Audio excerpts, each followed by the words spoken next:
put that picture in. Actually, There's no way you can share with us. I'm the opposite. So now it's like, he's like, you can contact an organization and see if they would have you have it. But I was like, I don't know. But I mean, like, I might have to just call them back and like, you walk me through them ever, which I did. We're in the clear. Just give me a call. It's like I do 30 minutes in Maury and then like on your email to make a call. He was like so bad. I spent an hour on the phone. I see I've got Class. Class. That noon. yeah. Class.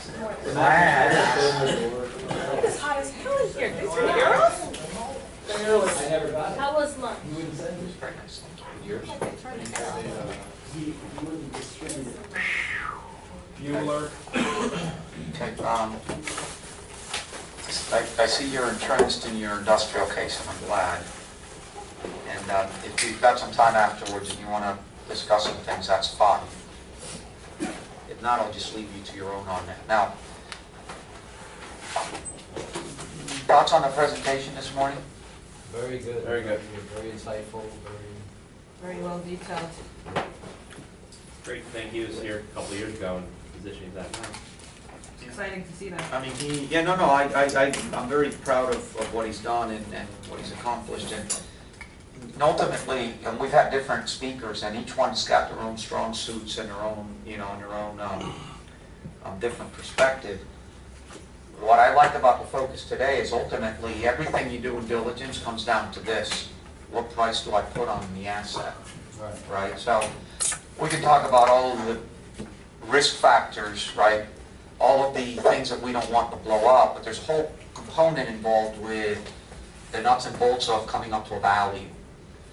And, again, you should be touching that in one way or another in a variety of different classes in the program, or maybe not exactly approaching it in that perspective, but you are doing cash flows, you're modeling, you're calculating IRRs, you're calculating in-place cap rates, etc. And so from that perspective, this sort of all puts it all together.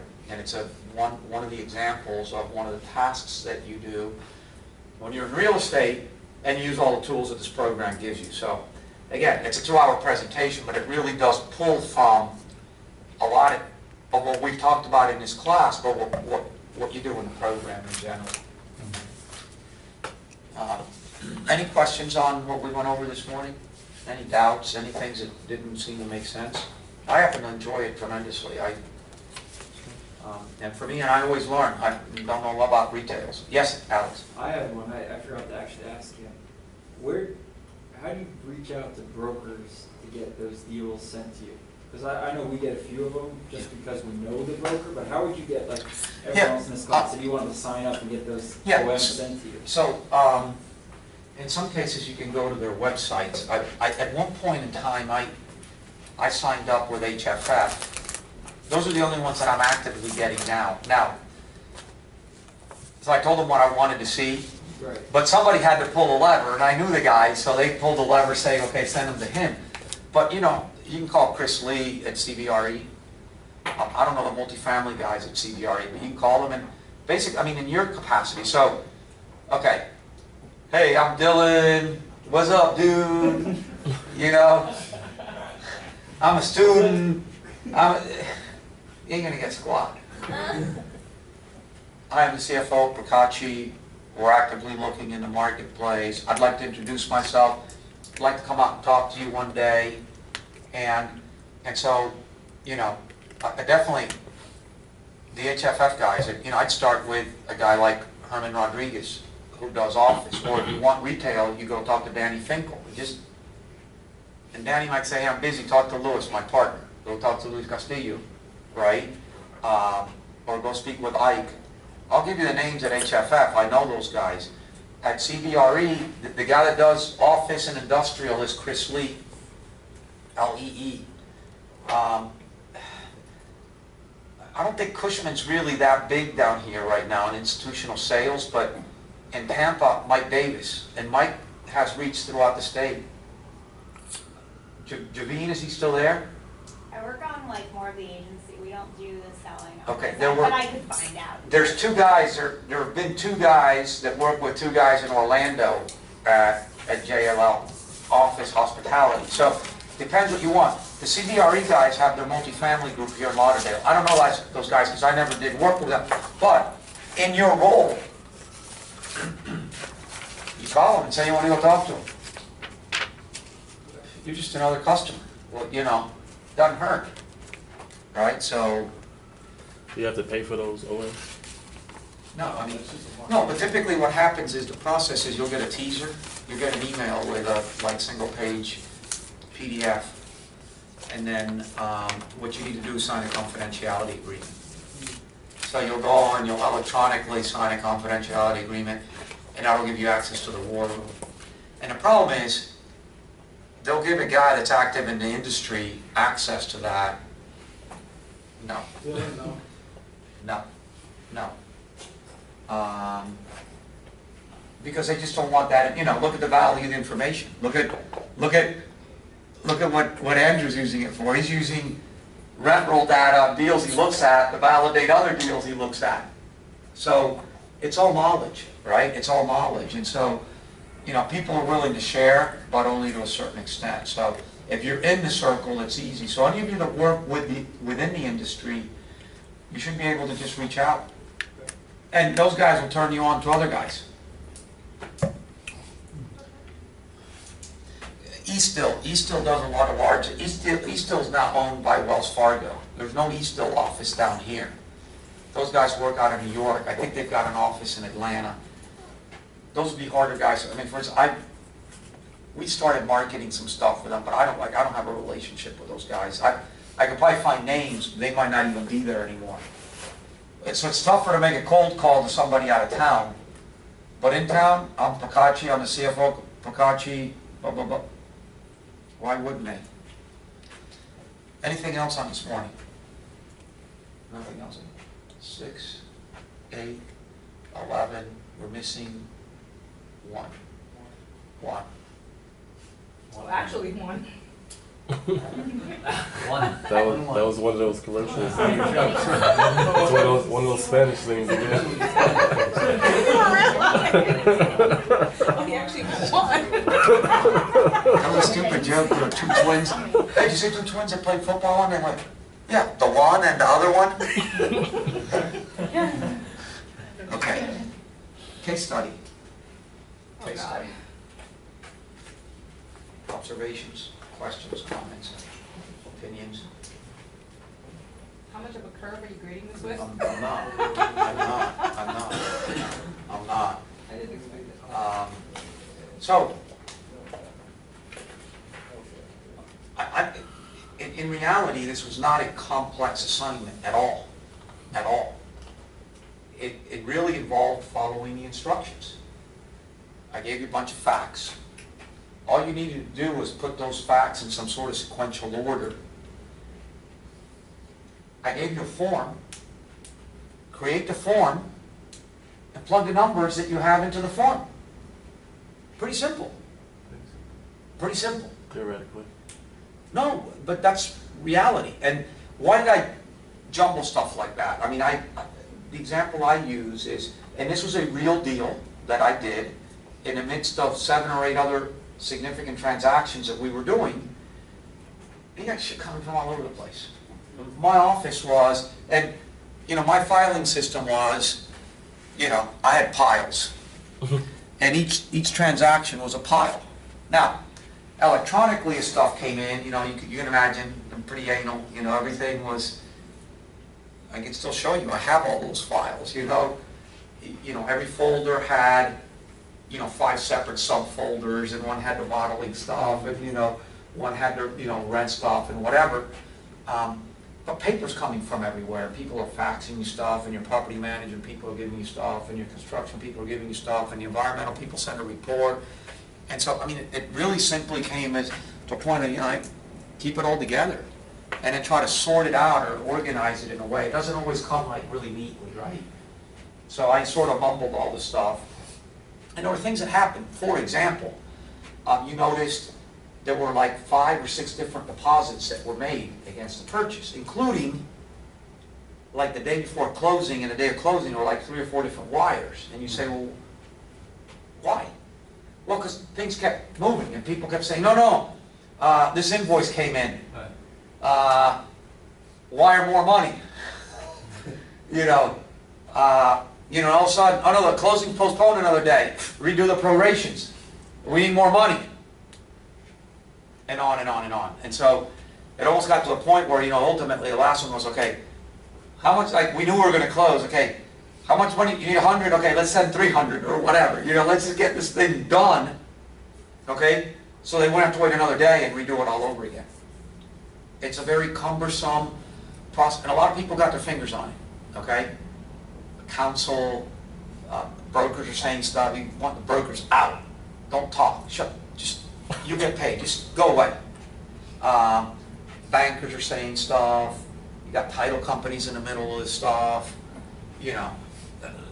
all this noise, right? And you got buyers, you got sellers. A lot of times, this particular transaction was sold by, I believe it was 32 tenants in common. So the seller had to get 32 guys on the same page to get this thing done. That's not common. But you can imagine just the noise that's happening, and it's not a house. It's a multi-tenant building with a mortgage you're assuming, which needs a special servicer's approval, their counsel, just noise all over the place. Yes, ma'am. One of the things that I was kind of on the fence and back and forth with is,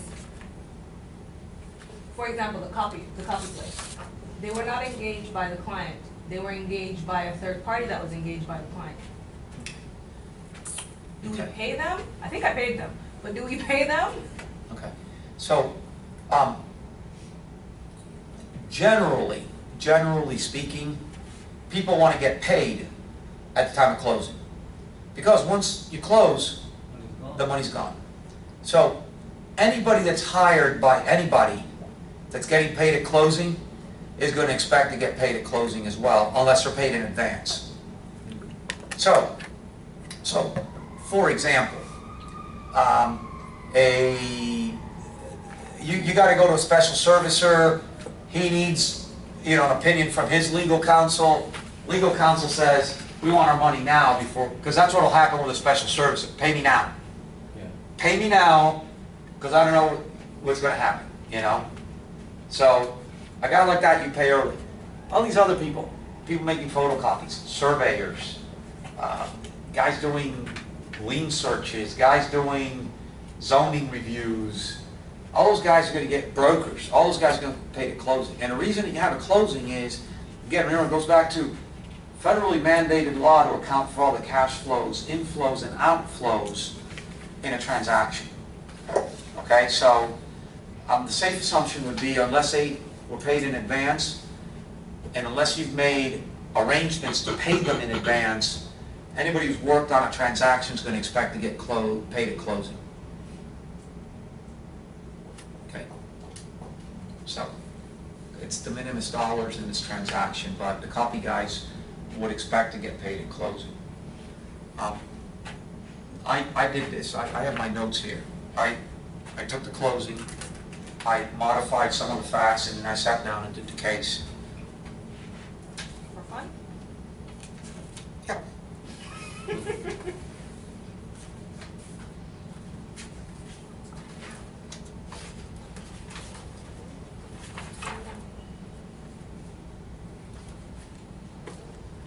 I started at 2:35. I worked till 2:50. I took a 15-minute break, and I finished at 4:30. So it was a total of 2 hours. Way to make us feel bad. No, I'm just. You wrote that down? He's had some practice. Yeah, I wrote this down I wrote because it down. I wrote this down because when I this is from the first time I taught the class. I used to have this in the accounting class. I started doing case studies, and what was everybody bitching? Oh, your case studies take too much time. Okay. Is that what we sound like? You gotta go They like take this. too much time. They take too much time. So And as I was rolling them out as the class went on, so every time I did one, I'd say, okay, let me sit down, let me do it, because I got to come up with an answer key, and let me just time it. So, okay, so maybe you've never done one before, maybe it takes you 3 hours. It can't take you, well, on top of that, I know it didn't take you 2 days to do it, because none of you started working on this till like Sunday night at the earliest. So I didn't get one question on this till like Sunday or Monday. And when I started getting questions Monday and Tuesday, I just can't respond quickly enough. But I can't change that. We've talked about that in the past. I got a couple different answers, type answers. This was one of them. Pretty nice, right? Man, I knew it. Things balanced at the bottom. Oh, that's what that was supposed to happen. Cash to buyer. Cash to seller. This got a 98. 98. Yeah. That looks like Dustin's. The grading distribution here,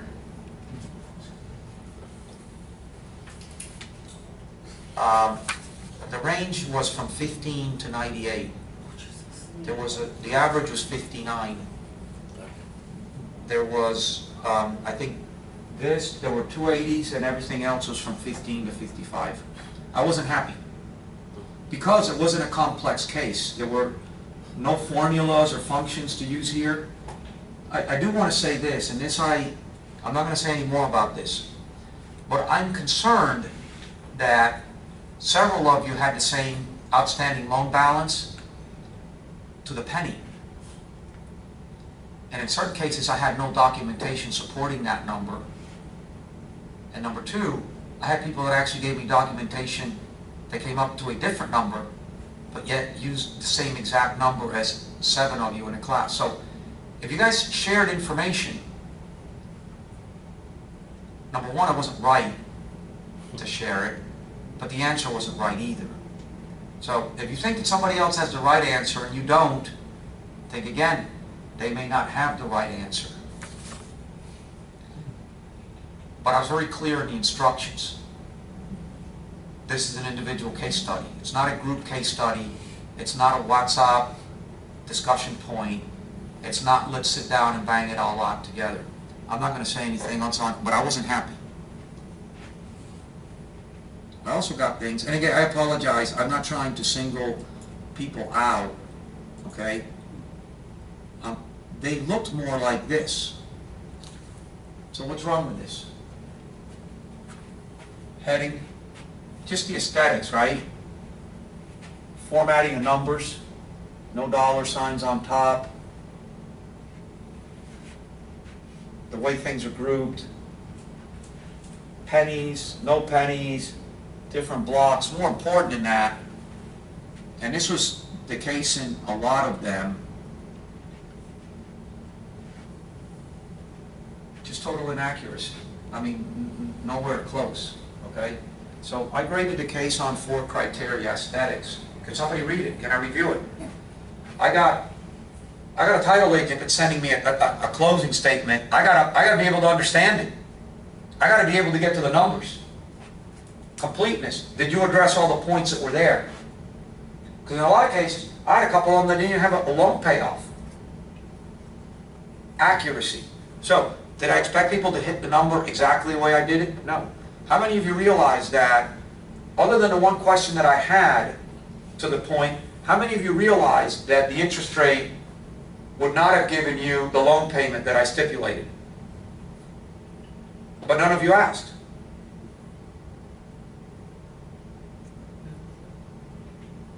And in fact, when I was faced with this, I'm giving you real facts.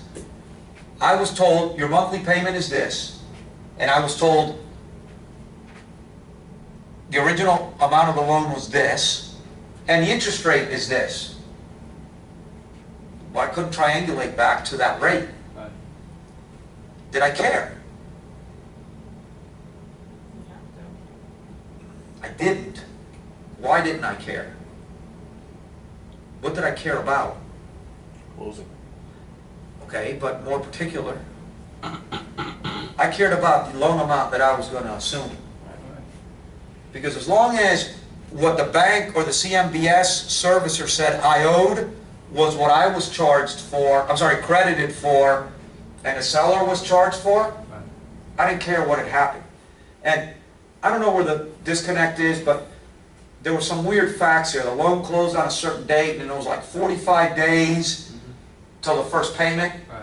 And on those erroneous calculations that seemed to circulate, nobody accounted for that. Okay? But, you know, the rates didn't even jive. So, you got to look at this stuff and ask. Somebody asked me, I said, well, assume this or assume that. But, so accuracy and in documentation. So, those of you who've been in my classes before know that I can't review something if you hard code a number. So, if you say the loan payoff is $16,752,000, but you don't show me how you got there and it's wrong, what am I to assume? It's wrong. How can I check your methodology? But it's not just because I'm an instructor. Your boss is going to demand the same thing. A bank is going to demand the same thing. A partner is going to demand the same thing. A colleague is going to demand the same thing. Because when you give your work to somebody, what do you want them to do? To understand it and be able to review it, right? So,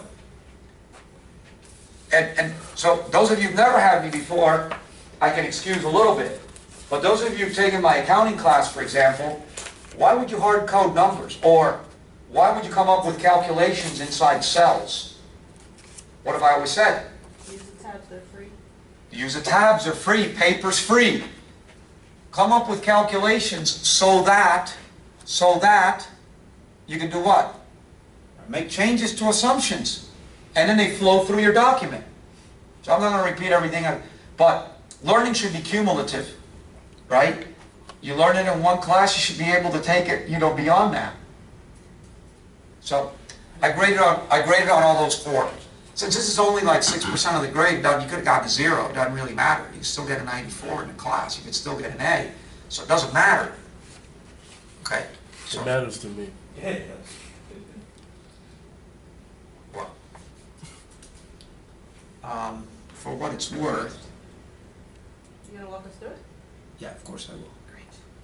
For what it's worth, I mean, you might see who it is, but I'll just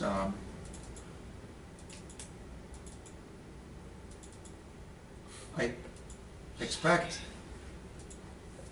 Look at this backup. I can review it. How many days, from what day to what day, right? Here, I got a guy here that said, hey, the interest rate's really 5.32, 9, 7, whatever, not 5.29. I got calculations that I can see. Hold on. What was the there's payment, cumulative prints. I mean, you guys have used all these cum print, and you guys have done all these calculations, haven't you? In your investment class, Yes. you've used them, right? Yep. So how many of you used them here? Well, why learn tools if you're not going to use them? I told somebody in this class that has not used them, who's new in the program, and I said, be like a storekeeper, do an amortization table. That's how I did it the original time that works, that you could do that. That might be me, I don't know. But listen, do yourself a favor. There's a great tool in Excel. Go to the Excel Help tab, use this function, and it's going to give you the answer. The guy did it. He got an 88. Followed instructions. Used the tools that were given to him, that were made available, okay? So I can review this. Right? So, if the loan balance assumed is wrong, then I at least know that the total due to the servicer is the assumption fee is going to be wrong. But I can see how you got to the number, as opposed to just a number. Because if I'm sitting in my desk and I call the title agent and say, where these numbers come from, they better be able to send me like the backup right away. Right? Or more importantly, if I'm coming up and giving somebody a number, I better be able to provide what the support is for it, okay? So, what did my suggested answer look like? Let's walk through that, and let's walk through.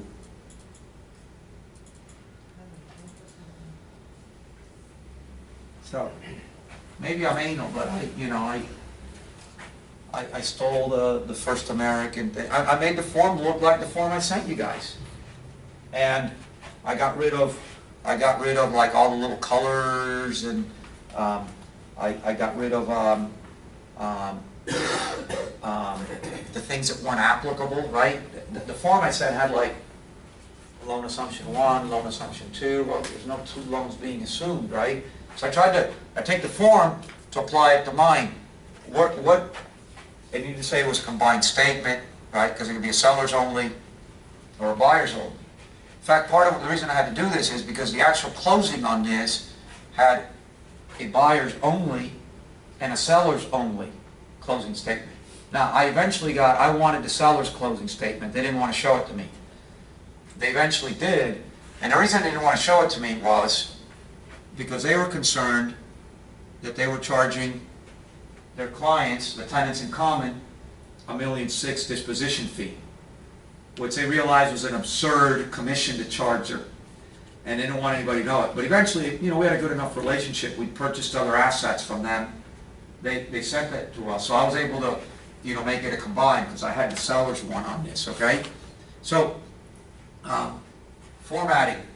I opted to use pennies. If you opt to use pennies throughout. You don't want to use pennies. Don't use pennies on some and pennies on others. Dollar signs only at the beginning of columns, not thereafter. Okay? What did I do? I grouped information together. All my deposits against the purchase price are together. Some of you had like some of these deposits. Some of you had the deposits for capital reserves with the lender grouped into these. Different concept. With a totally different agent. Why would you group them? Some of you took all these numbers and grouped them. Deposits, 20 million, whatever. How do you track it? You laugh. All I know is I got a pile on my desk with a wire transfer for 18 million bucks, and one for $1 million, and one for 100, and I can tick that. I can't tick 20 million. Now, if you wanted to put 20 million and give me a detail down below of how you got there, that makes sense, but how do you follow it?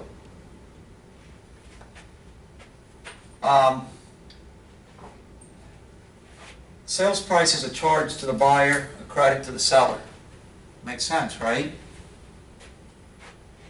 Deposits are only credits to the buyer. They're not charges to the seller. Now, there may be a charge to the seller's holding a deposit, but I don't know any buyer who's going to give the seller the deposit. They're going to put it in escrow somewhere. Why? You don't lose it. There's always... Somebody did ask that question. Should I assume that the seller is not holding on? I think that's a safe assumption.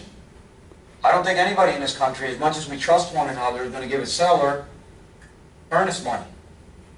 Okay? That may happen in residential transactions, but in the state of Florida, in condominiums, what has to happen with that money? It has to be deposited within 48 hours. Up to 10% of the purchase price. And the seller can ask the buyer to waive any additional escrow. So by law, you have to escrow a minimum of 10%. Now, in theory, you escrow everything in condominiums. What's practice is most buyers will waive the right to escrow beyond 10%. But I can tell you in commercial transactions, you would never give the money directly to a seller, okay? And it would always go 100% into escrow, okay? Because you don't want to lose that money. Prorations. So let's start with rental income. A question came. So the question is, how many days do you prorate to the buyer in a month, and how many days do you prorate to the seller? What's the answer? Up to their closing goes to... Okay, I'm closing at 4 o'clock on August 13th. or August 8th, or whatever day that was. April 30th, whatever, June 13th. One, I answered your question. What's the answer to the question? The seller gets up until the day before. Well, my answer was more broad than that. The answer was, that's negotiable. So number one, you negotiate it. Number two, if it's silent, what prevails? The seller. Local practices. Local practices here prevail, okay? Okay? So, there's no right or wrong answer in your case, but you need to address the fact that there is a date in which the buyer gets all the prorations and then the seller gets it. Now, what happens in a building that's running profitably, with cash flow? It shouldn't matter that much. The reality is one day shouldn't matter because you're going to get both income and expenses. And it's probably not going to be material enough to get into an argument with somebody. Okay? So, how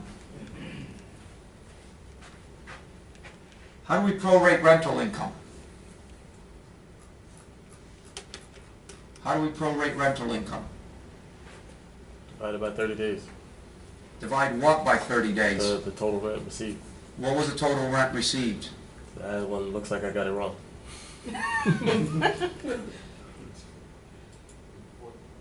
So, what did I say in-place rents were? I said they were 20? 24. I said they averaged $24.50 a square foot, right? Yeah. Also, I got it right. I just prorated it wrong. You got it right, prorated it. You know? Oh, I said average in-place rents are $24.50 a square foot. We had 196,000 square feet. They were 95% occupied. Annual rents are that. Monthly rates are that. 12 days went to the seller. 18 days went to the buyer. So, now, who collected those rents? In this country, what are rents paid typically? First of the month. They're paid in advance.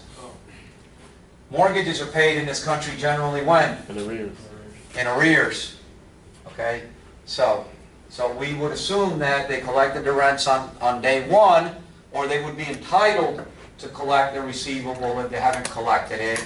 And since the buyer collected that cash, the seller collected that cash, is that a charge or a credit to the buyer? It's a credit to the buyer. Because who got the money? So, So the seller has a charge and the buyer has a credit. Any questions on that? Does that make sense? So you don't prorate the mortgage? Well, so there's an annual also. Because the seller paid the, the June mortgage already, right? That was one of the corrections on or several of the. So, what is a mortgage payment? What is it comprised of? Your principal and interest. Principal and interest. Okay. You're assuming that the loan is of when? A particular day. Right. For a particular amount. Right? And mortgage payments are made in arrears. Right? So, you assume X amount of debt, and there are X number of days since the last payment was made in which interest has accrued and no one's paid it.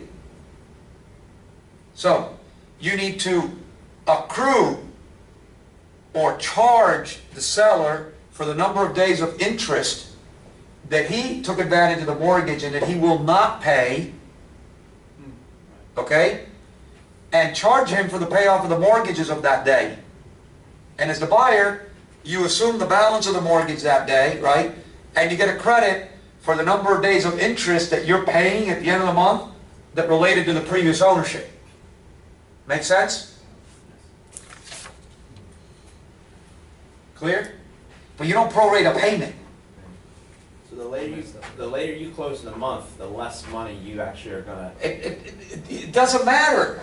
It doesn't matter. It's not going to change your purchase price. But if you are the buyer purchasing, you're gonna have to pay for amount of money and interest. Because you have those certain amount of days going up to when the principal payment is due. Okay, but but it doesn't change your purchase price. No. So if you're saying is, am I gonna pay more cash out of pocket or less out of pocket? You know, Yes. presumably, the later you get into the payment date of a mortgage, the more credit that the buyer is gonna get on a closing statement, but the quicker he's gotta turn around and pay that payment anyway. Yeah, You're just swapping dollars. that's it. So I'm saying shouldn't matter. Right. I mean, in the context of 30 some odd million bucks, 40 million bucks, it doesn't matter. Okay, is there anything complicated here so far? No? Sir. Property taxes? That's the next line. I know you can't read that. Yeah, Sorry. with the public school. Wasn't he relocated to the front of the class last time? Frederick? They removed my seat. Oh, God. Can you read that? Yes, sir. Can you turn the light off? Okay, Or no? so property taxes. How do we prorate property taxes? Well, I'll help you with that, right? Before we get there, can it be assumed that it was actually the seller who paid those taxes? Can it be assumed? Is that a leading question? May it be I assumed? object in form. No need to answer that, your witness. Okay, But is so, it completely inaccurate to make that Because assumption? it's paid yearly in arrears, right? It's paid in arrears, It's paid the year up. but next year's is due March 1st or the beginning of the year, right? We were told this last week. you guys went through this last week? We were told about What were you this told last week? property tax. What were you told? I don't want to put that person in. Don't tell me. No. To my knowledge, the bill comes out in November, and then it has to be paid 4 months later for that year that you receive. If you receive the bill in 2014, it's for the 2015 tax season or year. That's my assumption. That was my assumption.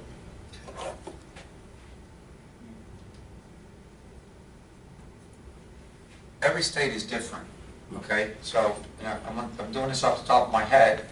If I'm wrong, somebody correct me.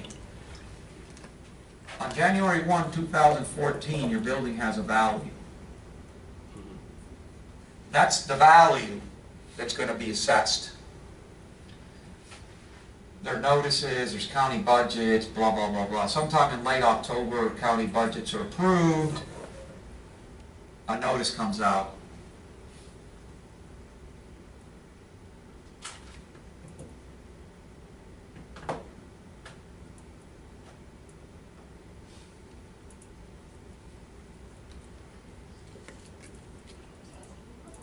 By March 31, 2015, you need to pay the property taxes related to 2014. If you pay November 30th, you get a 4% discount. December, 3% discount. January, 2% discount. February, 1% discount. You pay the month it's due, you get no discount. You're paying 2014 property taxes. Now you're sitting June 13th.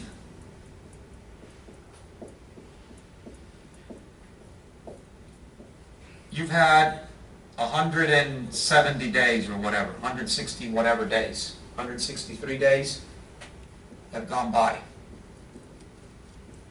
Has the current property owner paid those taxes? No, not yet. Not yet, right? Who's going to pay those? The buyer. The buyer, when? At the end of the year. What do I need to do as of June 13th? I need to charge this guy For the 165 days. for the 163 days that he's used it.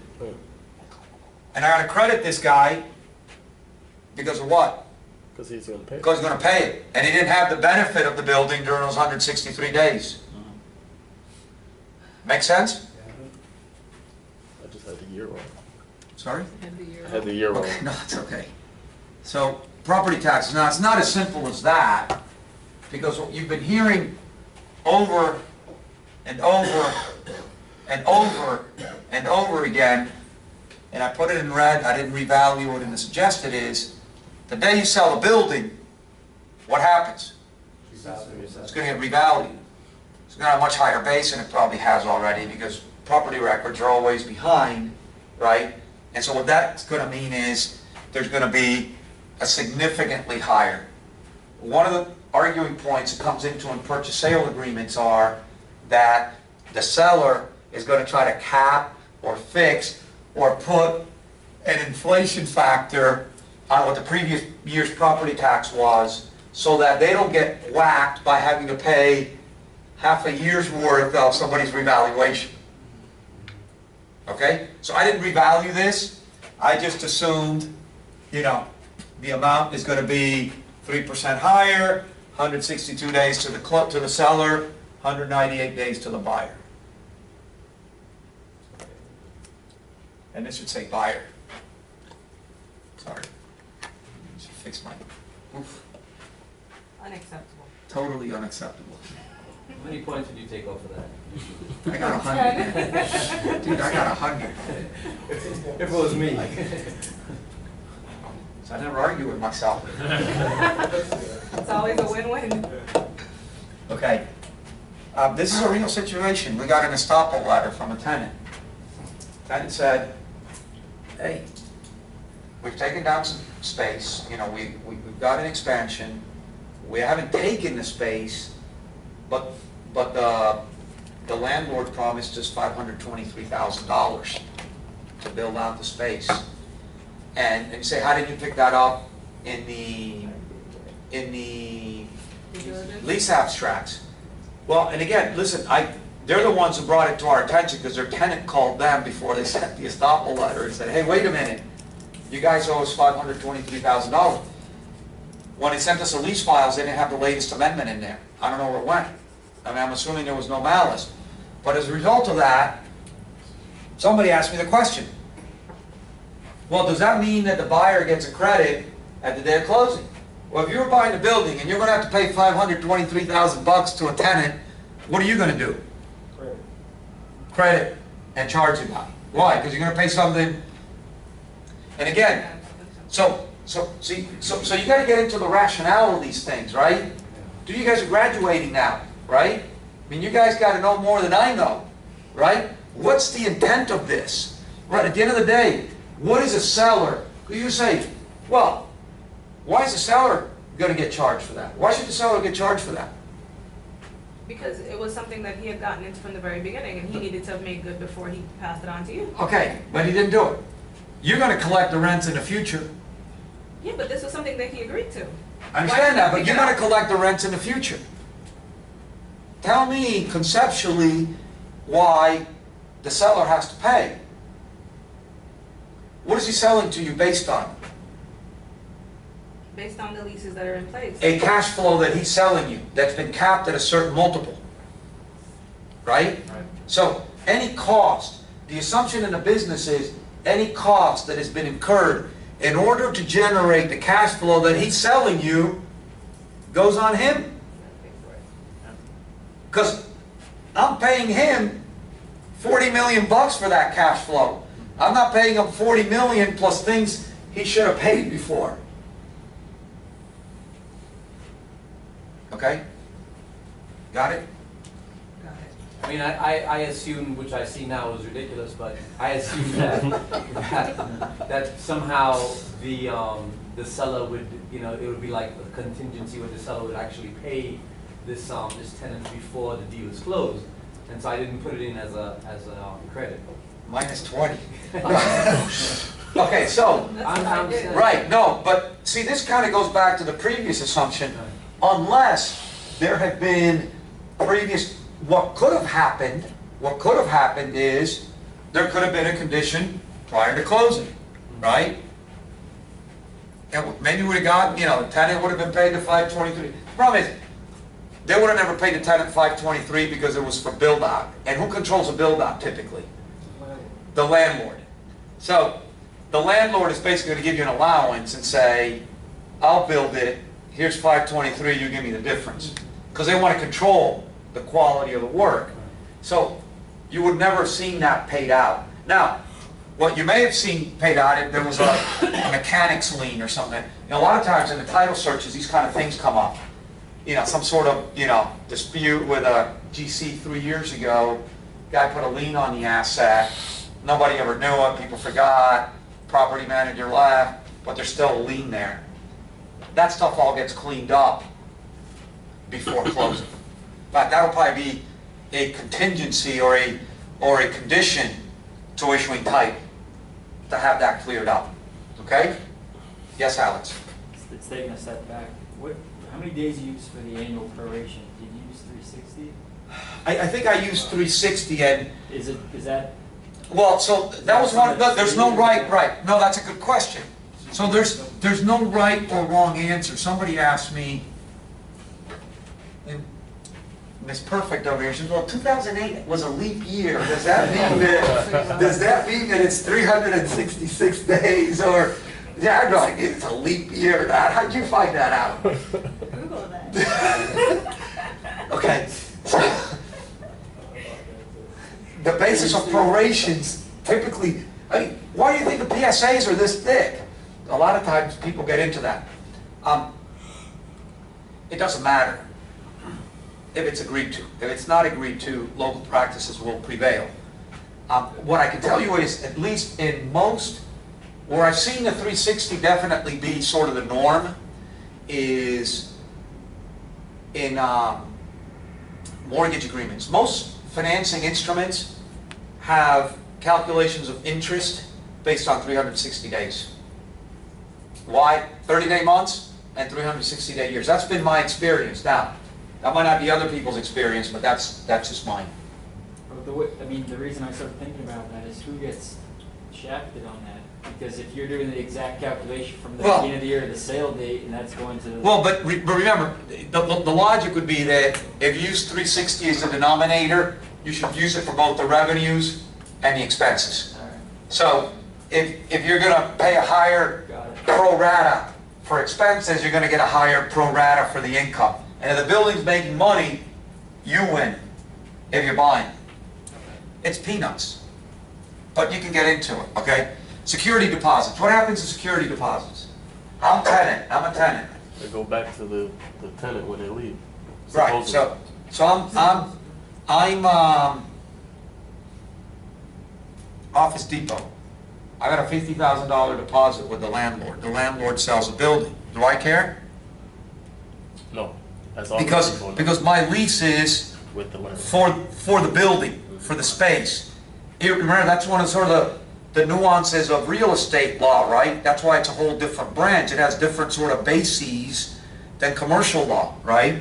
And one of the bases is you're leasing space irrespective of the owner. Right. Otherwise, you couldn't do a lease.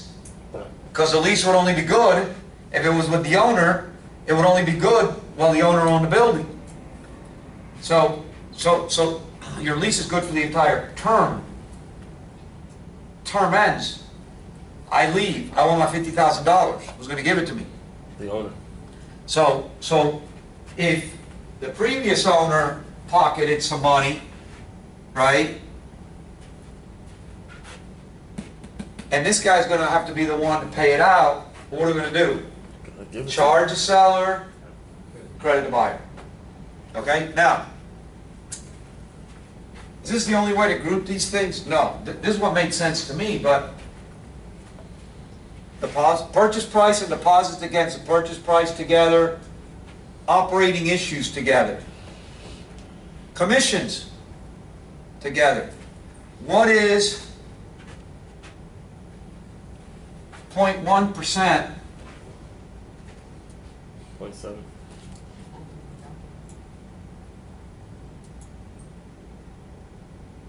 What is 0.7% of 39 million bucks, Frederick?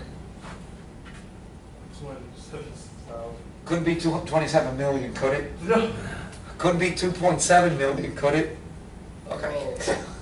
Sometimes we got to step back and just do a reality check, you know. I thought it was high. Real estate. It's like, damn, I know what I'm going into. I know.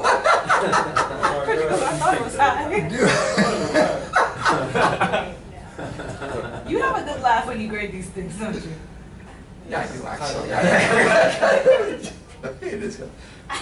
Say what? Okay. I think most of you guys, so some of you guys didn't get the concept right. So so the buyer's got to pay for his broker, and the seller's got to pay for his broker. So they're a charge to each one of those guys. Okay. They're a charge to each one of those guys.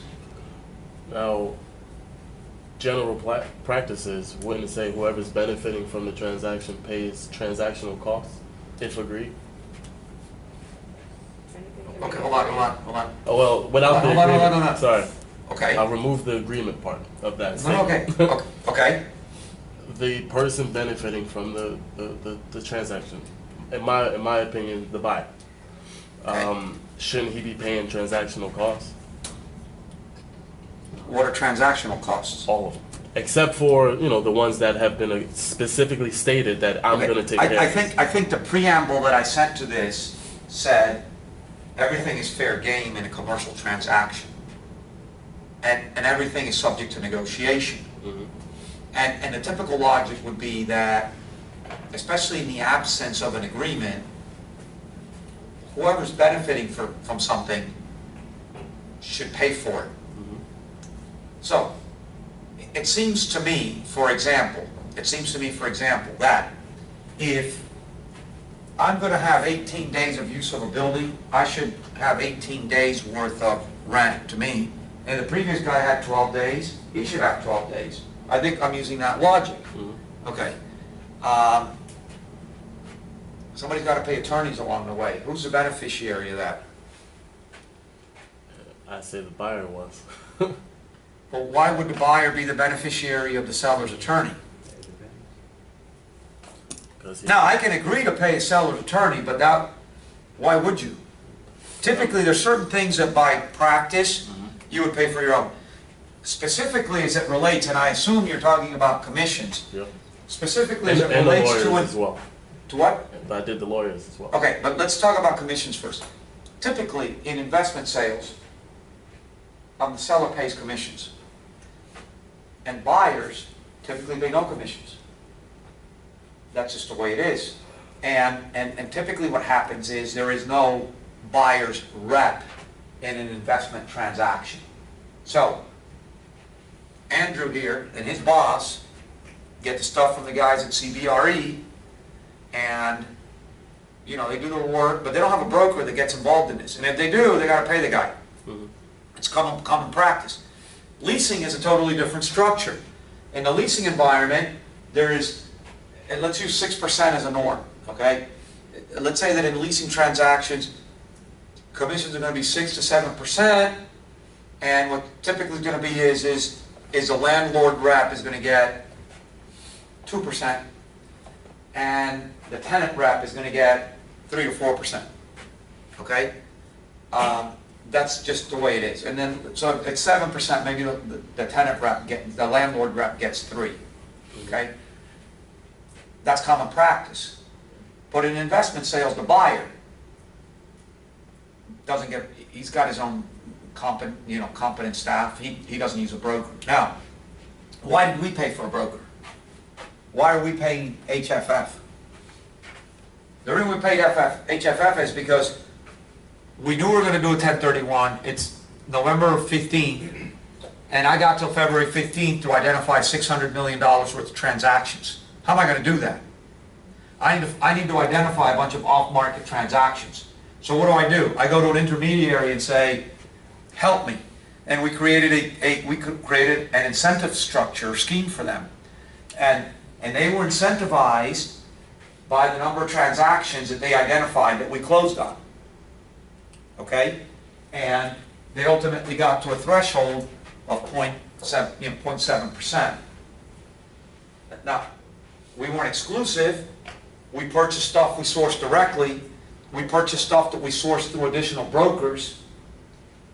But to the extent that we asked them to identify stuff that we closed on, they were going to get a piece. That's not typical, but it's not uncommon either to go to an intermediary to say, help me find something. Especially if you're looking for off-market stuff. Because they've got relationships with owners, and they may be able to get something off the market quickly without going through all the brain damage that a typical auction process might take. That's why there was a buyer. Typically the seller would pay it all, and then if there's a co-brokerage agreement, which there wouldn't be, then the brokers would split it amongst themselves. Okay. So then I put everything related to the loan together. Make this a little bit bigger.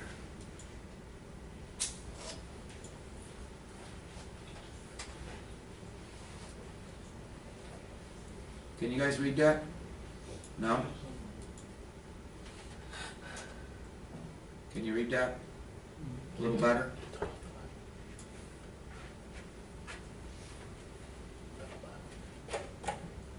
I'm not saying this is the exact right answer, okay?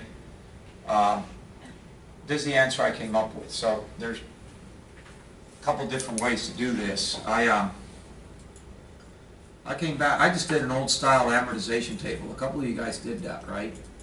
So what some of you guys didn't do was account for this 45-day period that was sort of blank out there, okay? Something didn't add up right here, okay? But, you know, you go and you amortize it for the whatever number of periods, you get to, you know, June 1st, and you owe $20,273,000. Interest is accruing at a rate of $2,900 a day, right? So the seller's got to pay 12 or 13 days, however you agree it. Because on the 30th of the month, you're going to pay $89,000. Some of it corresponds to the date from the day you closed until the day you make the payment. And the other part of it corresponds to the previous 12 days or 13 days, however you agree it. You're paying $120, but you're assuming this. Now, I went back and said, if I'm telling students who use, you know, the Excel functions, I did a couple of things here. Use rate and solve for what the actual interest rate in the stream is, 5.39%. Use the rate function. Okay? Using that rate, your payment is a $120,634. So I just proved that there, okay? If I use the cumulative principal paid, right, I would have paid $1,126,000, which means that my balance using the Excel functions would be $20,373,000. So you can get a different answer if you use the 539, okay, %, but not radically different. So $100,000. Do I care at closing? No, as long as the right amount that I'm assuming that the lender says I owe is credited. Should I have a concern that I know that my mortgage is going to fully amortize in the 360 minus 46 payments that we've had? Yeah. I want to know that. I think if you blow it all out, and I didn't do that, I don't think there's going to be a material cost associated with it, okay? So, but yeah, you would probably want to get some clarity on that. By the way, you know what happened in the actual case here? We couldn't get this approved by the special servicer. This is one of the cases I changed. We had to close on this with cash. Because it was June 13th, and we weren't getting approval.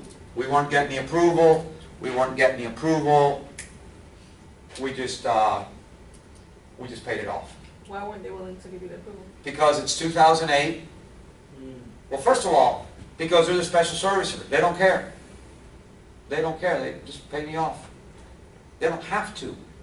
So there are downsides to doing securitized debt. And one of the downsides of having securitized debt is there's no relationship with anybody, right? So you deal with a bank, you don't get the best rate, because you have more flexibility, you got a human being to talk to. You talk to a life insurance company, you get a better rate, but you're dealing with a stone wall. You go to CMBS, you probably get the best rate, but you're not talking to anybody. And the special servicer is always a guy that's holding on to a piece, and you don't know what his motivation is. And he has no obligation. There's no obligation. So the fact that a CMBS loan may, by the indenture, allow assumption, it doesn't mean that the special servicer is in any way obligated to allow it. Just like, why do you think we still have $80 billion, $90 billion worth of CMBSs in default in this country? Because there isn't any special servicer who has any motivation to work it out. So they get fees, but again, most special servicers are people that are holding on to some piece of that note and may have a totally different motivation than you do. So in a payoff, and in fact, more complicated than this,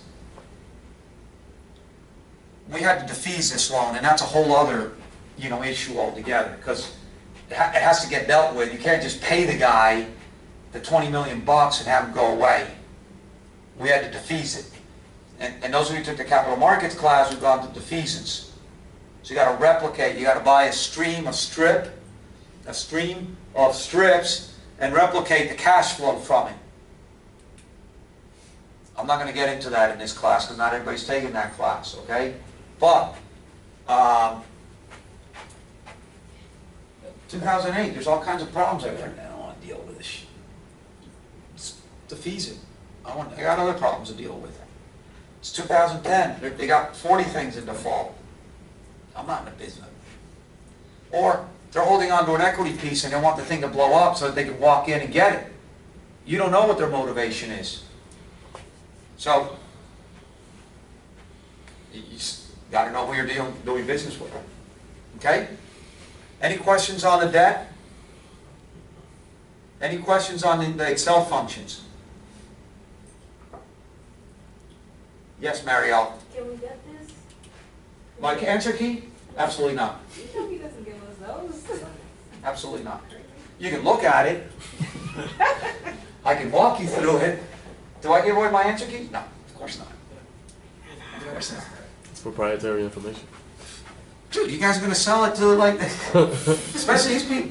This guy's, he's hanging around the program for another year. I mean, he's like, he's going to sell it to the next people coming in January. He's like, hey, you want an A? What's it worth to you? Nah, he's got merchant written all over. No, but I'm happy to go over it with you again if you'd like, okay? So you saw the accrued interest, you saw the mortgage. So maybe come up to a slightly different number. If you have a different principal balance, you get a different assumption fee. So the assumption fee, now you're getting into the issues. Who's benefiting from the assumption? The buyer. Not the seller. The seller doesn't care. Seller just wants $40 million for the building. How he gets it, if he gets $40 million and he pays off the loan, or if he gets 18 and you assume the loan, it doesn't matter to him. It's not any more money in his pocket. Yeah. So who benefits? The buyer. The buyer's got its charge on the buyer. Deposit made, okay, with the servicer. That's credit. Now, there were certain, as most lenders, what's the lender's concern as it relates to the structure? They want that structure to be in a condition to generate cash flows. So, who has a home mortgage on their house? Who has a home mortgage? Okay. You have a home mortgage also? We're millennials. You're millennials. We read. No. I have my parents pay for a really fancy condo in downtown Broward. No. Do you have any deposits on? Yeah. How you have an escrow account with them, right? And what does it address? It addresses taxes and insurance. Okay, so imagine that you also had a revenue generating asset. They might be concerned with things like roof replacements and things like that. So typically in a commercial mortgage, dude, another mistake, capital reserve. Oof. Oh my. Oh, yeah. Dude, -5. Okay, so capital reserves, a lot of time a lender, one of the funds I'm in just bought it's one of the things, one of the deals Nachi talked about when he came. Old roof has to be replaced within 3 years. The lender required 50% of the estimated cost of the replacements to be escrowed now.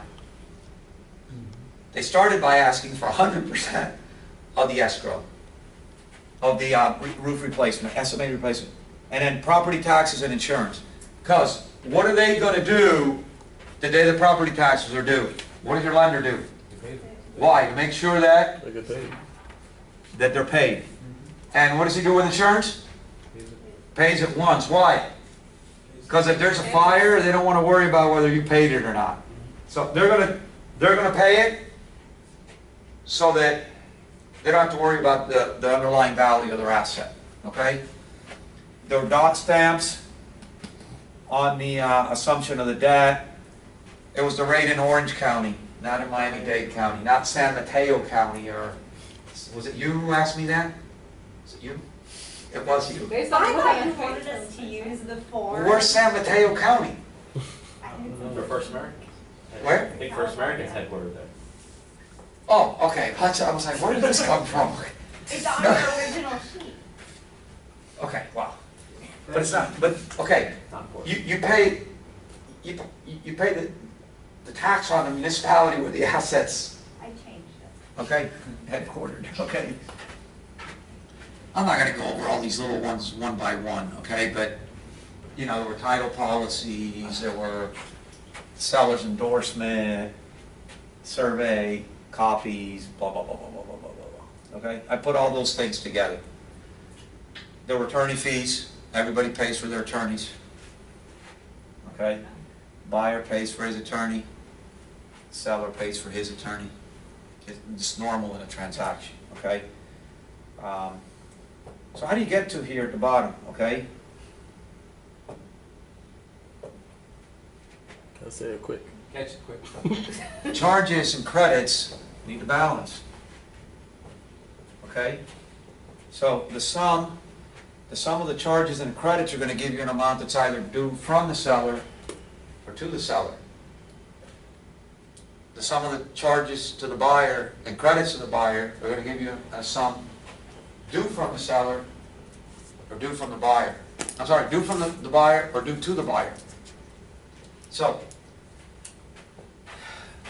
in this particular scenario, to close the transaction, even though we had already funded 20 million bucks, we still had to come up with another $68,000 that had to be wired in order to close the transaction. Due from buyer. See the brackets? Due from buyer. A lot of you guys had due from seller, 20 million bucks. How can a seller have to pay 20 million bucks? Seller's going to get like 17 million and change, you know? A couple of you, like the people that got the good, like the high grades were close to that. Or like right around there. So I mean, you know, slightly different amortization of loan and things like that. It's a pretty simple case. I bet you the next one that you do, Yeah, you're going to do We're getting the next one? a lot better. yeah. You will, I promise. Sounds Do you like know it's if anything, the pushback they got from 30 different tenants in common when they said like certain charges, or is it I everyone wish was you on told board us to need to do to it? balance. My guess, Say that. Say is it balance? my guess, Michael, is that So the individual paid $40 million. I don't know the answer to your question specifically. My sense My throat is still. is that two My things back is happened hurting, here. but I'm able to. Guys, shh, shh, shh. One was, I think the seller had already been discussing with all the ticks that they were gonna sell it, that they thought it was the right time to sell it. So that's why they were able to very quickly say, yeah, we'll sell it. My sense is also that buried somewhere in the documents that they had, the asset management documents, it had an amount related to disposition fees, just like all the other fees that, and nobody, and nobody surely saw that closing. So you're one of 32, you just got to check. Yeah. But, you might have people with different, age, how much longer they want to participate in things, so. Well, but my sense is, and that's, see, those ticks aren't really, they're not really, you don't see them very often. They got popular for a while because I think I guess there's some tax advantages to it or something, But administratively, it's a nightmare. Because how do you get people to agree on something, right? And so you don't really see those that much anymore. This was a deal that was sponsored by a firm that at the time was called Triple Net, NNN, it's a publicly traded company, and it was a promoter, it was like a syndicator. So it wasn't a REE, but it promoted real estate investments through these type structures. And they merged with a firm called Grubb & Ellis that was a property brokerage and management firm. And they merged right about the time that this happened, around 2008. They existed together up until about a year and a half ago, 2 years ago. I think in the accounting class I showed their financial statements from a couple years ago. And that went into bankruptcy, and the pieces of that were bought by Newmark, which is a brokerage firm. So, I mean, all this whole asset management side would have disappeared by now, and what they picked up was the remnants of the brokerage business that was left. Okay, questions on the settlement statement? Do you teach how to create that amortization chart in Excel, in like the accounting class? You learned that in the winter. Yeah, in Learn it the, all. I don't typically touch that in the accounting. When I used to teach the investments class, we did, and my assumption would be that you still do. So I don't teach the investments class anymore, but I'm sure that Dr. Forgy would cover that. And we'll cover the functions like cum principal and cum interest and a whole bunch of other goodies that haven't touched here. Yeah, 'cause I had 16 million. I don't realize how well I had that. We also used to do at one point, a long time ago, we actually, Jesse, who spoke last week, used to teach the investments class before I taught it. And he used to do I helped him a couple times do it, we do like a 3-day primer on Excel and financial functions and all that. And we got away from it because it's a lot of work, It's a lot of work for the students coming in, and it's a lot of work for the instructors. And the reality is to some extent, there should be a certain level of proficiency with those tools when you come into a graduate program. So some of that, and we just need to sort of push some of that back to the students and say, before you start the program, become familiar with these functions in Excel. Because here's the thing, we can teach you how to use Excel, but the real value is what to do with the information that comes out of Excel, right? So if for example, we teach how to do an amortization table, I could logically say, you should have picked that up in an undergraduate class somewhere. You probably bought a house, probably bought a car, you should have that, that familiarity. Pragmatically, we teach it. But more important to take that information and apply it to something than to teach the mechanics, at least in a graduate program. Some of the learning in a program has to be internal. I learned all those functions when I did my master's, and I didn't learn them in class. I had to use them, so I did it. Okay. Enough of the settlement statement. Thank you. Pretty simple. Short class today? And we're almost on schedule. So, I'm going to send you all, I promised to do this, and I haven't done it yet. Checklist? How close are you? I just should have made this balance. Let me see. I can't see from that far. You gotta look. I just needed to do this by a month instead of years. Okay. Make this a credit, a charge. And then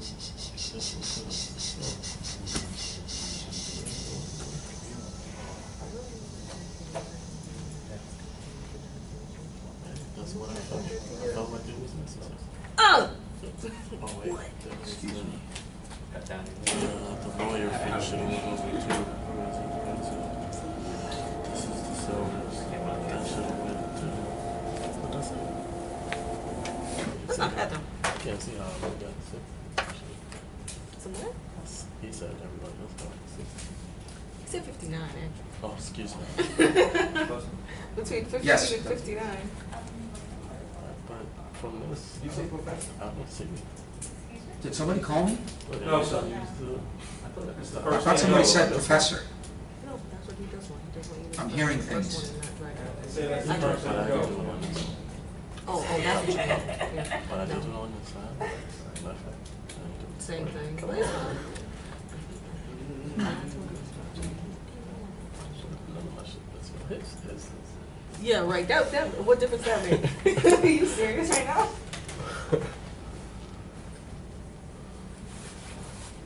Professor, I don't know what you looked at, but I think I did pretty good on that. I'm glad you think so. Wow.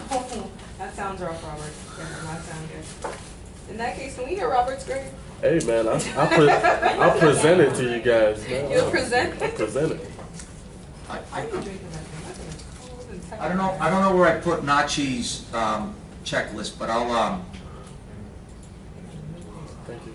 I'll send it to you I'm gonna send you 3 different ones. This is the one I used to use. And so, You know this one. why haven't I given you this? Because anybody can do this. You can tailor it to whatever transaction you want. You can tailor it in whatever format you want. But the way I used to do it, there was a whole sort of property level diligence items that needed to be dealt with. Title, commitment, phase 1, as-built, zoning and land use report, and tax compliance. Other than the phase 1 and the as-built, pass out the legal counsel. I don't want to know. I specifically have not, I was going to go over a title commitment and a survey in this class. I'm not an attorney. You know, I can't add any value to that. Nachi said something to you guys was the same thing I'm going to echo to you. Listen to your professionals, okay? You shouldn't try to interpret a title commitment. You shouldn't try to go to a title company without going through your attorney, okay? So I'm going to focus on the financial components here, the financial parts here. But what I tell you is let counsel deal with it and let them advise you as what needs to happen and what needs to get done. Phase 1, you might do it inside an acquisitions area. You might have your construction people do it. You might have a third party do it. I told you those CVSs we bought. You guys went over that the other day. We just outsourced that to a law firm because we just didn't have the bandwidth to look at 56 environmental reports, okay? As-built, either your property management or your construction people, depends what kind of business you run, depends how you operate, okay? The one fund I'm involved in, you know, with Nachi, a cousin of mine is like their construction guy. They do all their work in-house. He used to be a GC. So they look at something, Caesar goes there. And he's the guy. He looks at plans, and he's the guy that's going to put dollars on what needs to get done. He's going to work with guys that are doing the property inspection report or the property condition report. and say, hey, I really need to do this, I don't need to do that. Again, he's a professional. If Andrew tried to sort through what a roofing guy was telling him, he'll get so far, but you might get a little bit further because you've laid roofs down in your life, you know? Okay? On the tenant side, by the way, this is the way I grouped them. I had this on a spreadsheet. Other people might group it in a different way. Okay? And I'll send this to you. Leases and tenant review, right? Meet with the key tenants. Review all the key leases. Walk through all of the tenant spaces. You know, credit review of everything. Build a rent roll. Take the leases, the abstract, and the rent roll, and make sure that they all agree, and that's what's coming out of Argus. Okay? Pending agreements. Get from the seller any pending agreements. That's an area of contention with purchase-sale agreements. So, for example, what lease renegotiations have you entered into? What lease proposals do you have out there? At what rates do you have those? Okay? What discussions have you had with tenants regarding giving back space or additional concessions? Okay? And then tenant estoppels. That's a whole other, and what I would do is we put a name on it. I use this in Excel for a reason. We put a name on it, who's responsible, and we're updating along the way what's happening. Okay? And every week or every 3 days or every 2 weeks, I sort this by function or by person, and we have a meeting. Okay, Michael, you were supposed to look at the environmental and look at whatever. You're in-house counsel. Where's title coming along? What's up with the land use report? Okay? And then you can pin responsibilities down to individual people. You could create a little access database and do the same thing, right? I break up operations review, right? So, in my world,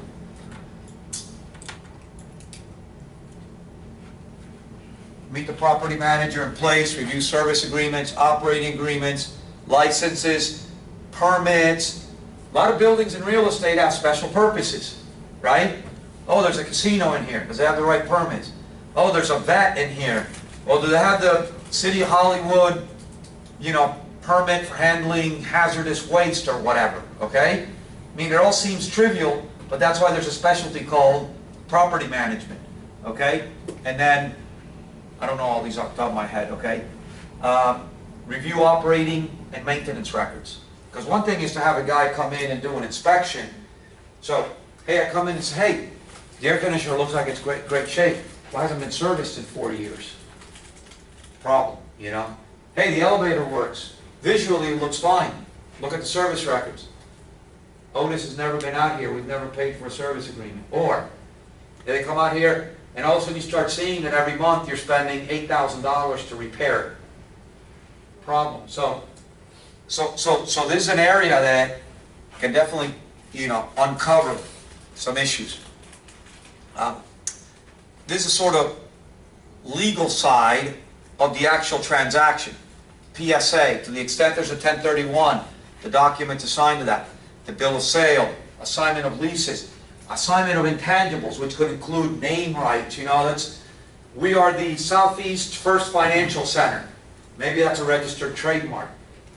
Does that exist in real estate? Well, Miami Free Zone is a registered trademark, and that was what the asset that we operated was known as. It was a foreign trade zone, but it was known in the community as the Miami Free Zone. So yes, it does exist. Title affidavit, deed, closing statement, certificate of reps and warranties, okay, that you're going to get. Market review. We went through that this morning. Physical plant review, structural sufficiency and construction, okay? That's your property conditions report. Typically also done by a third party. Roof, glazing, HVAC and other mechanical systems, okay? Garage, landscaping, grounds, whatever the specific asset is, right? Structured parking. Maybe it doesn't have structure, maybe it has no parking. So whatever's required to be reviewed in the physical plant. And then in our case, and in most cases, you've got some sort of investment committee that you need to go through. So you gotta prepare a book, a package, right? Similar to the OM. So the OM is selling you something, now you gotta sell it to the guy who's gonna sign a check. Everybody's got a boss. That boss may be your boss, that boss may be your partner, that boss may be an investor, that boss may be the portfolio manager or the fund that you manage, it's your partner. It might be a guy at a bank, but you gotta put together a book as the buyer, okay? It'll have similar information to what the seller has in an OM, okay? Any issues related to debt, insurance, and any other tasks that you may have that you may want to add along the way, you know? So, I'll send you this one. I'll send you the one Nachi had. I'll send you the one that the previous instructor used to use, which is more in long form. It's like a 30-page document with, you know, you should review property records, and then it kind of details what you should do. So you'll have that, you know, as additional information. Is it coming together? You guys sort of getting your hands around, if I want to buy something, what do I need to do? A little bit, right? Yeah, it'll come together when you actually contract something or do it. Okay, we've got another assignment today. Fun, fun, fun. Okay. So, this assignment is going to be graded in a competitive fashion because we live in a competitive world. I haven't given you guys like 95s and 90s. You guys notice? Like, I looked the other day, everybody had an A in this class. I'd love to give everybody an A. I'd love to give everybody an A. But, not everybody gets a star in this world. So, there is qualitative differentiation between people. It's just the way it is. Some of us are better looking, some of us less so. Some of us are smarter. Why am I always going that way? Some of us are smarter. No. Some of us are smarter, some of us less. No. There's qualitative differentiation. So, I'm not just going to give you guys 95s. But there will be a qualitative difference between the best group today and the worst group in your grade. A qualitative difference. Okay? A qualitative. My hope would be that one group has like 100 or high 90s. And my group is that the qualitatively worst group is not that far off behind. But it's not going to be an automatic. So like whoever like kicks butt is going to get a good grade. And whoever's like messing around, yapping, not focusing, not humping, not so good. Okay. Here are the groups that I made up for. I've been trying to mix you guys around. Dylan, Juan, Robert Sanders, you're in one group. Saunders. I'm Cuban. Remember I had problems with chicken wing? Chicken wing. So chicken wing, so funny. Mark Branker, Mariel, Michael Cohn, you're in another group. Alex, Tyler, Alyssa, you're in another group. Nicola, Daryl, Frederick, you're in another group. Now, I sent you guys some information. I sent you the operating statements for 901. Statement of operations, essentially the trial balance for 901 Ponce, which is the building that Glenn's fund, Altus, bought a few months ago. So I sent you, it looks like QuickBooks to me, right? So I sent you the P&L for 2 years. I also sent you sort of blank spreadsheet just to sort of jog your mind as to what operating expenses should look like. Okay? Now, and it should mirror, it should make it easy for you guys to put this in. It should mirror something similar to what the operating statements are like. I wanted to, like, you know, save some of the mechanical work, okay? Okay? So, assume the following. Assume that the building has $2.6 million of annual revenues. Assume that you are paying market property management fees. And assume that you paid $20 million for the building.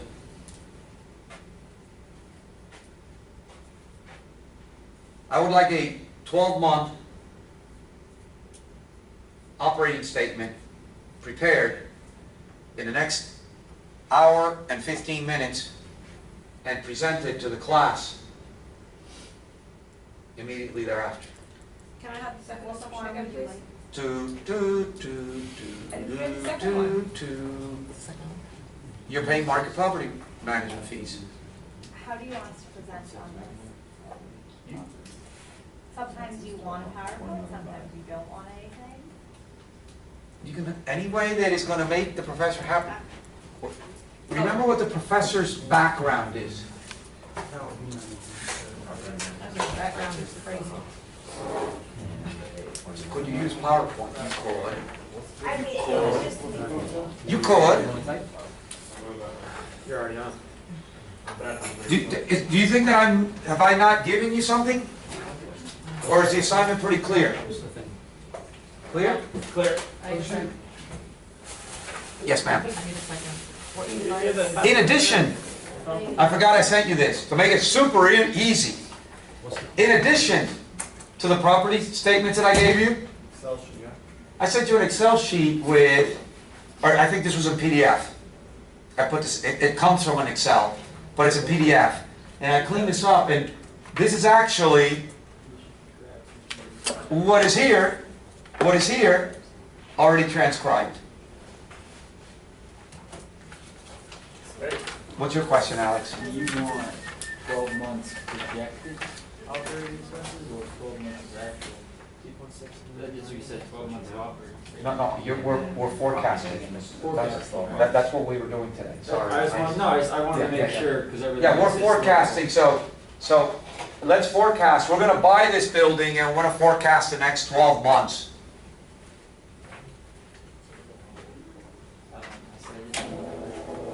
Any other questions? And the best one is gonna become the suggested solutions for the next class.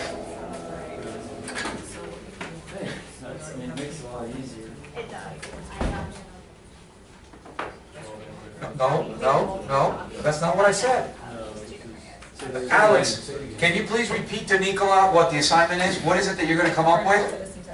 I asked again too, 12 months projected operating expenses. There you go. So you're given historicals and you want to just project out. For the 2014. So yeah, we have the latest operating statements 2013, so we'll do 2014. That's what I just asked. You could have just said yes.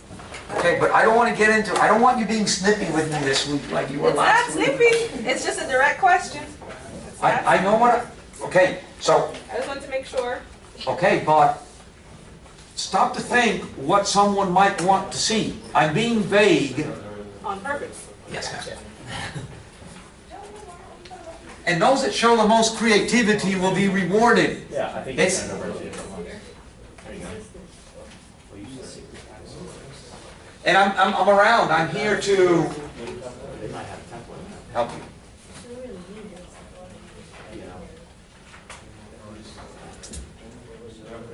This was. Did he give us like a template for us